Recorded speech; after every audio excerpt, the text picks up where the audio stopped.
Hey, you guys, it's Avalor with Spirit Led Finances coming to you with another video giving you courage, hope, and support to get through your financial journey. And today, well, more like a couple of days ago, as I continue this series about having a renewed mindset when it comes to getting out of debt, one of the things that often lacks, or one of the things that we often lack a lot of times is hope.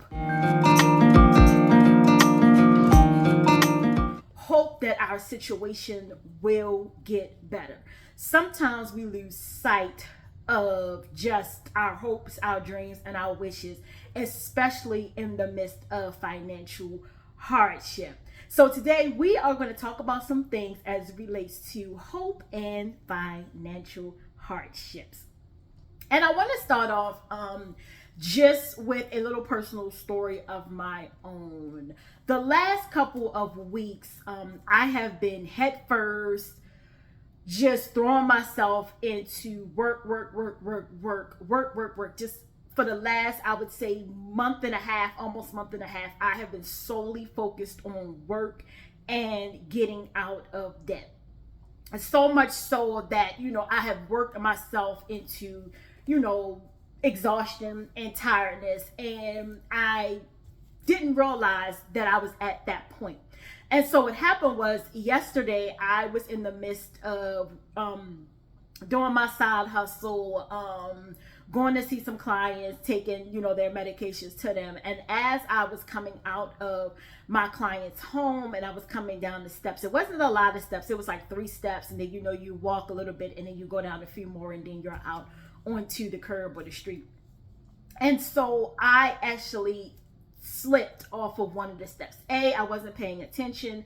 And then B, I was already tired to begin with from the previous days before of working and other things. And so I slipped. And when I slipped, it seems like my knee went one way and then my ankle went another way. And I did end up on the ground on my knees. And luckily I fell with my hands down, so I did not hit my face.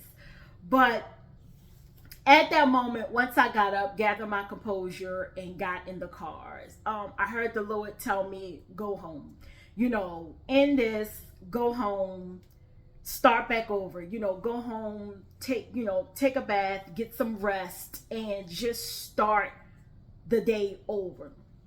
Start tomorrow. Because at that minute when I fell, I was like, Lord, I am just at a point where I'm tired. I was giving up hope. I was like, I need to get out of this, financial debt. I don't want to dig into my 401k. I don't want to dig into my savings. I don't want to dig into the things that I have that are for me to enjoy later in life. That is why I am so focused on working and using what I can do now to help me get out of debt. And so I did that. I came home, took a shower, took some ibuprofen, and just sat in my family room on the couch for a few hours before bed and just kind of regathered my composure. And I want to tell you that while I was going through that, I was driving home in the midst of all of everything that I have had going on in the last couple months, everything that I have endured. I can almost tell you that at that minute, I was giving up hope. But as fast as I was wanting to give up, I was also regaining a type of strength to continue the journey, this journey of getting out of debt. And so I wanted to start with that because a lot of us get into despair, we get into hope, and we get into the mindset of things is just not going to turn around for us. And the first thing I want to tell you is acknowledging your financial hardship. Just acknowledge it. It is fine if you are, so many hundreds or so many $1,000s in debt. It is fine. The first step is us acknowledging. Just like when people are going through, Alcoholics Anonymous and some of these other, rehab programs, the first thing that they have to do is they have to acknowledge the problem that lies with them, the problem that that they've gotten themselves into, and a realization that they have a problem, that it's nobody else who's caused them to be in this situation but them. So we have to acknowledge the hardships. We have to acknowledge our financial struggles and any hardships that we may face. This could be so much so as we're living paycheck to paycheck. We're budgeting paycheck to paycheck. After we pay all our bills, we barely have 2 10 cents to rub together. We barely have 2 dimes to rub together. But we have to acknowledge that we have gotten ourselves into this predicament, either with trying to keep up with other people, trying to live beyond our means, trying to focus on having the newest and latest thing, that we have to acknowledge that we have put ourselves in this debt because of the financial decisions that we have made. So the first thing is, again, acknowledge your financial hardships. It is okay to acknowledge, hey, I am in debt and I need to do something about it. I am on a financial healing and wellness journey that I am now doing something about it. Once you acknowledge the problem, then we can solve the problem. Yes, it's going to take baby steps for us to solve the problem. But the first thing we have to do is admit that we are in some type of financial journey, healing, crisis, debt, whatever you want to call it, that's going to make you feel better. We first have to acknowledge that we are indeed in that. The second thing I want to say is we have to shift perspective. We have to shift our perspective in the way that we're thinking. So we have to reframe the challenges and turn them into opportunities for growth and resilience. As we are going through our financial journey, and we all know that challenges exist. You might think that you've got the week laid out. At the end of the week, I'm going to pay this, or I paid this and this and this, and all of a sudden something gets thrown, a monkey wrench gets thrown into your plans. The kid gets sick, you have to, go to the ER, get medicine, they get hurt, you got to, pay for things, an unexpected expense happens in the house, your wash machine goes down, your dryer goes down, your stove goes up, and God forbid, the car gets, an issue, it was running fine last night, and then you get up this morning and it is not even turning over, like it's not even cranking. So we know that issues and challenges are going to come up in the midst of our financial healing and our financial journey. And you guys want to know something? It is the devil. It is the devil that throws us off our path. It is the devil that makes us sit and think, we can't get through this. We're never going to get through it. We're never going to live the life that we're supposed to live. We're never going to be at financial peace. We're never going to have the prosperity that we wish that we had right now. It is that negative thinking that most of us get stuck in. And it's okay for you to get stuck in your negative thinking because these challenges are hitting you head on. It is okay to be stuck in just a negative space for a few minutes or a moment. We cannot stay stuck in our financial decisions. We cannot stay stuck in our financial ruins. We cannot stay stuck in thinking that the devil the devil wants to hold us captive. He wants us to hold us captive in these negative thoughts. And once he holds us captive, then we know at this point there's only one way to go, and that's up. And that's to give it all to God. That is to praise him and pray to him. But when we're in these financial challenges, again, we have to shift our perspective. And I know shifting our perspective is very hard to do. It is a very hard thing to do when you are the only breadwinner, when you are the one who's paying all of the bills, when you are the one who's paying the bills, taking care of the kids, working 2 or 3 jobs just to make ends meet. It is hard to change your financial perspective. But in hindsight, these are the things that we have to do to make sure that we complete this financial journey that we are on. So some things that help me shift my perspective is, again, knowing that I got into this, I can get out of it. Knowing that I don't have to stay stuck in this predicament. I am only stuck in this predicament. It's because I am choosing to stay stuck in this predicament. I am choosing to stay stuck in a predicament that I do not have to stay stuck in. And so the first thing again is, acknowledge the problem, change your perspective and how we go about things. Again, it is okay to sit in the moment because we're all human.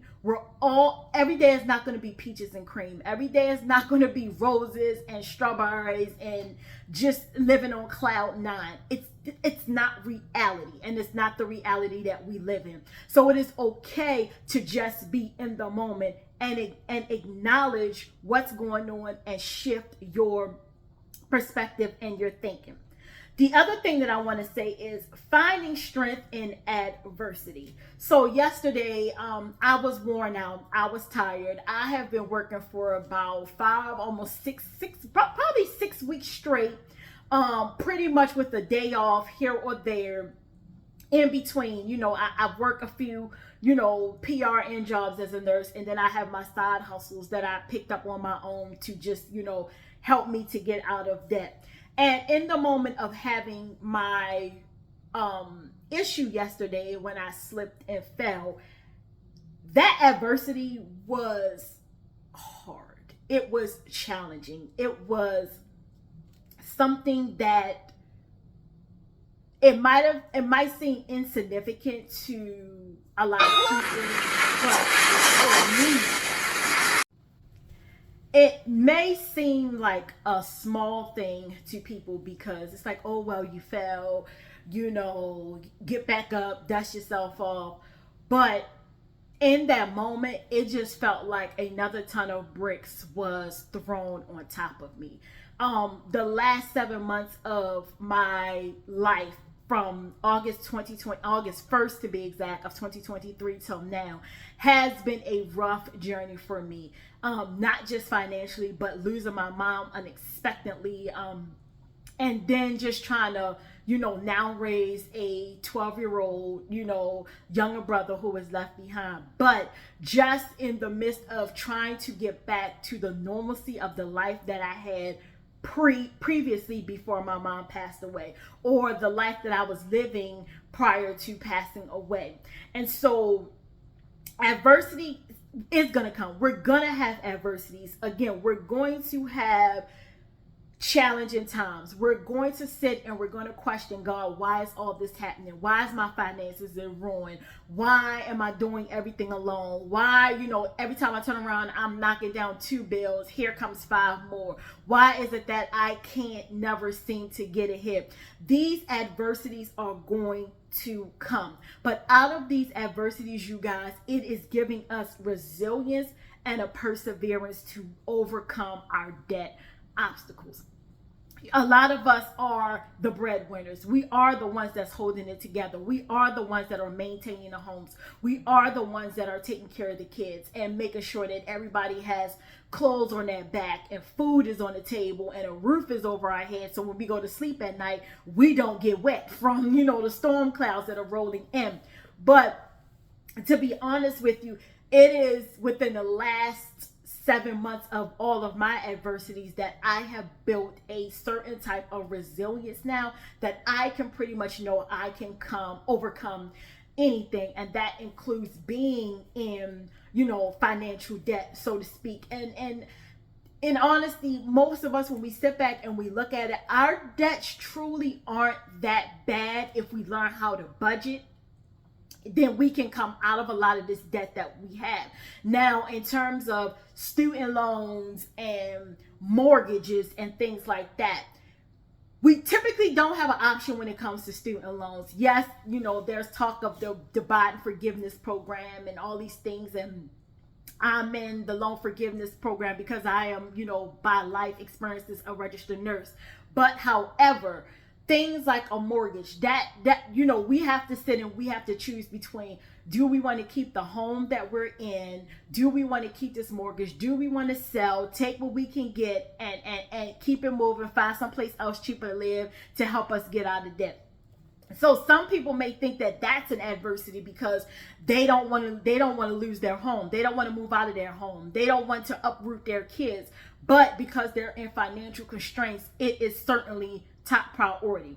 So we find strength and resilience in our journey just to know that we're finding the resilience just to go day by day, hour by hour, minute by minute, second by second, by working extra jobs, picking up side hustles, working extra hours on our full-time job, pulling in overtime. Anything that we can do, we are building resilience to get through our financial journey. And so again, building resilience is something that has to come within. That is something that I don't believe wholeheartedly that it can be taught, because everybody don't have what it takes to be resilient when it comes to life challenges. Everybody who's in financial debt may not have the resilience to be able to say, I can get out of this. It may take me 2 years, 3 years, 4 years, 5 years, but do you have the resilience and do you have the endurance to continue this journey to get out of financial distress? Some of us we are headstrong. We are just going to go into it knowing it's going to take me, quite some time to get out of this debt. But I know at the end of this journey, I am going to be debt free, and that's nothing more than I want to be. So one of the things I say with, coping with all the adversities is building resilience, reading things, personal growth, personal development, taking time to write down, the way that you want your life to be, take stock of what's around you, what are you facing every single day. And even when it comes to building resilience, who are we surrounding ourselves with? Are we still, surrounding ourselves with the people that is keeping us down? Or are we now surrounding ourselves with people that can help elevate us and get our minds on a different wave pattern, a different spectrum? Because again, a lot of our environment will dictate our spending habits. Our environments and the people we hang around will often dictate our spending habits without us even realizing it. And so, we have to change our scenery. We have to change our circle. And through all of this, I do believe you can build resilience and inner strength to help you get through your financial journey. And along with that is seeking support. I know many of you are new to me and I am new to you, and this is a financial journey. I am a person who I love to talk about money. I love to talk about finances and investing. But seek support, whether it's, subscribing to this channel, listening to me, every so many days that I'm putting out of a video, listening to other people, joining, groups and inner circles and things like that can help teach you about your finances. I encourage you to do it. And then on the piggyback off of that, I know when we're budgeting, I spoke about this a couple of days ago in a previous video. A lot of people are just starting their budgeting journey, so they don't want a lot of the stuff that comes with budgeting, so to speak, like the fancy planners and the sinking funds envelopes, because some people, that can be overwhelming to them when they're just starting a financial wellness journey. Some of these people are just now trying to understand, I need more than one bank account. I need a savings account. I need to open up an IRA. I need to, do a Roth. I need to invest. And so some of these people need to have it dumbed down back to the basics of budgeting. And that's why I am putting together the sensible budgeting guide. Again, it is no fluff, no frills. It is straightforward for the easy budgeter who is trying to get out of debt, but they have so many things being thrown at them. You have a lot of budgeting gurus who have all the biggest, baddest, latest planners. They have all of the electronic budgeting things that you can pull up on Google spreadsheets and things like that. And for some people, they just need it black and white. They just need pen to paper, pencil to paper. And that is what the sensible budgeting guide that I am putting together is going to be for. It's going to be for those of us who just need a sensible, practical way of budgeting, and we don't need all of this fancy stuff, at least not yet. So be on the lookout for that. And lastly, you guys, I want to talk about cultivating and moving forward. No matter what's going on, no matter if you've paid every bill that you intended to pay for the week, and then all of a sudden today's Friday and you get another bill in the mail that you was not expecting, continue to move forward. Continue to stick to it. Continue to stay on the course of your financial journey. Do not let this set you back. just add it to the list. If you can go ahead and pay that bill, or if you can go ahead and take care of that emergency that's going to require you to put out some money, go ahead and do it. If you have the means, the money to do it, go ahead, and don't think of it as a setback. A couple weeks ago, I received a tax bill in the mail from a car that me and my son's father has shared, and essentially because he did not pay the tax on the car that was his, because we are basically stuck together on this car, so to speak, it came to me, and I was not able to renew the tax on my cars because he had not paid the tax bill. Now, granted, the original bill was like $99, and then when I called them, they told me that was actually $29.99. I don't even know how they got to that. But anyway, it was an unexpected bill expense that I had not budgeted for the week. It was an expense that I was not, I didn't even know I even had it. It wasn't until I got the letter in the mail that I inquired and called and made sure that, you know, the amount was correct. So in essence, I received the bill. I'm not going to lie, I was discouraged at that minute, at that moment, because I was like, man, I'm stuck with another fee from me helping somebody else, from me being the better person, from me helping someone get a car, and now I am stuck with the aftermath of this car and the car payments and everything that goes with it. And the only reason why I'm still in the midst of it is because I don't want certain things on my credit report that's going to be a result of somebody not owning up to their responsibilities. But anywho, I went and paid the $29. I did speak with him about it, but that was something that could have set me back. It could have really, really irritated my soul. It could have, you know, put me in another space of going back previously to be mad and to be grumpy and to be grouchy about paying a bill that belongs to somebody else. But in hindsight, it is a lesson.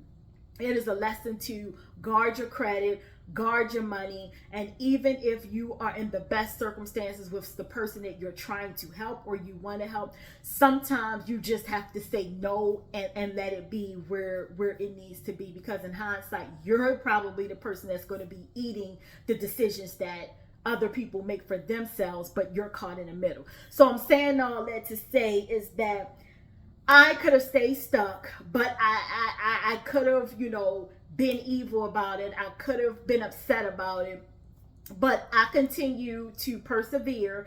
I just said, hopefully this, you know, this will be it. There will be nothing else that has to do with, you know, this vehicle. And pretty soon when the vehicle is paid off, I could be done with it. I could sever that part of my life and we can be done and be over. This is the hope that I'm having in my mind.